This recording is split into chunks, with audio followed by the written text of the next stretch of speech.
পা দিয়েই বেলুন ফাটাতে হবে। কথা বোঝা গেল? পা দিয়েই। কেউ কাউকে ধাক্কা মারতে পারবে না। বোঝা গেল? কাউকে জড়িয়ে ধরে এরকম করে জড়িয়ে কেউ কারো বেলুন ফাটাস না, তাহলে সবাই ফার্স্ট হবি। বোঝা গেল? হ্যাঁ স্যার। ফাটাতে হবে পা দিয়েই। ক্লিয়ার? হ্যাঁ না দড়ি রাখতে হবে না। হাত পিছনে রাখবে, ঠিক আছে? নাও স্টার্ট। ভিডিও কি হচ্ছে তো? হ্যাঁ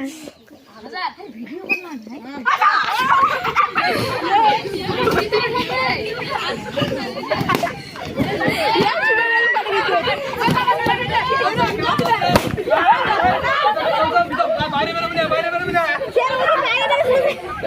বাইরে বেরোবি না, বাইরে বেরোবি না।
আচ্ছা দুজনে ভাই ফার্স্ট সেকেন্ড ঠিক আছে এও আমাদের ফার্স্ট প্রাইজ ঠিক আছে সেকেন্ড চলো হাততালি